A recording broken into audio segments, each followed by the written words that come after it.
All right, today we're diving into a really powerful short story by G.L.FUENTES called A Letter to God. Now, on the surface, it's a simple tale about faith, but it quickly spirals into this beautifully ironic, almost twisted lesson about humanity itself. You know, they say faith can move mountains, but this story, it forces us to ask a really important question. What should we put our faith in? Is it some higher power? Or is it maybe the people standing right next to us? Well, the answer this story gives is, let's just say it's surprising. All right, to really unpack this, we got to get to know our main character. Let's step into his world. So meet Lencho. He's a hardworking farmer, and his entire world, everything, revolves around his family and his field of corn. The harvest is looking great, his hopes are super high. There's just one thing missing. He desperately needs a good, solid downpour. And what do you know? It seems like his prayers are answered. The rain starts to fall, and Lencho is absolutely thrilled. But listen to how he sees it. This is so important. He says these aren't just raindrops. They're new coins.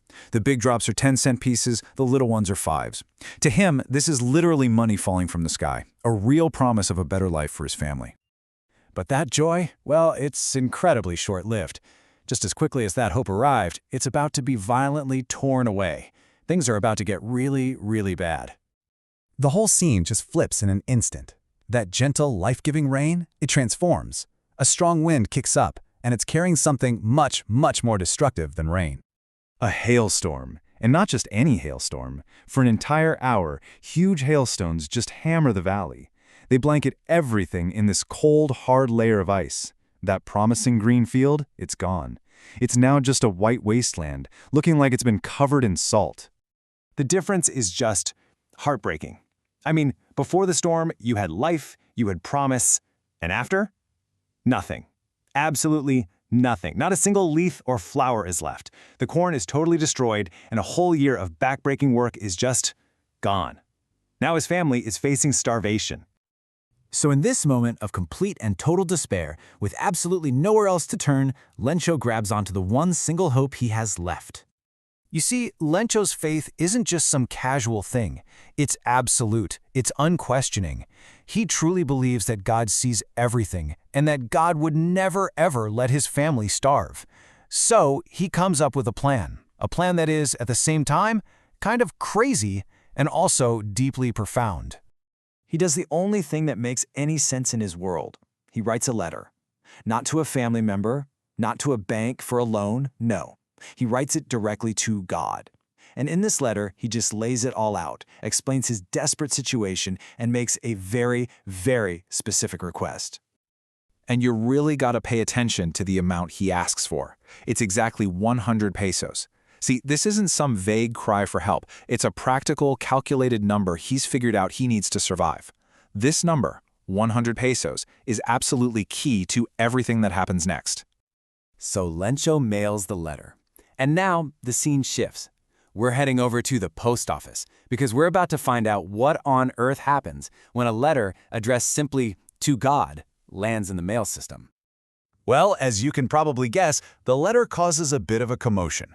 The postman, who's seen pretty much everything in his career, has never seen an address like this. He thinks it's hilarious, so he takes it to his boss, the postmaster, and they both have a really good laugh about it. But then, the laughter stops.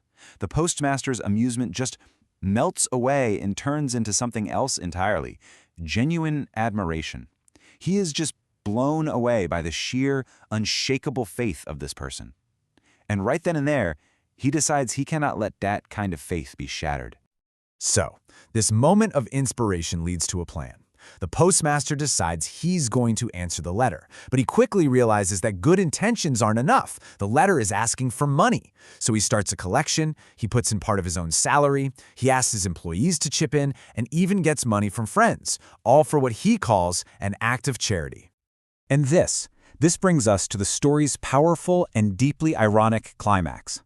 The next Sunday, Lencho comes back to the post office. And get this, he's not hoping for a reply. He is expecting one. He has zero doubt. So the postmaster, feeling really good about this whole thing, proudly watches as Lencho is handed the envelope. Inside is the money they all scraped together, and it's signed with a single word, God. But it's not the full 100 pesos. It's only 70. And Lencho's reaction? This is the heart of the entire story. He doesn't show the slightest bit of surprise. Not one bit. Why? Because in his mind, of course God sent him money. That's perfectly normal. No, instead of being surprised or happy, he gets angry. Furious even. Because he knows God doesn't make mistakes, and God would never shortchange him.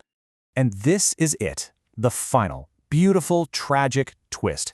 Lencho immediately sits down and writes another letter to God. He says, "Thanks for the money, but I only got 70 pesos. Please send the rest." But then he adds a warning, a crucial warning. He says, "But don't send it to me through the mail." Why? Because the post office employees are a bunch of crooks. He's come to the only conclusion his brain can process. The kind-hearted people who actually helped him must have stolen the missing 30 pesos. His faith in God is so complete, so unshakable, that he has zero faith left for the goodness of the human beings right in front of him.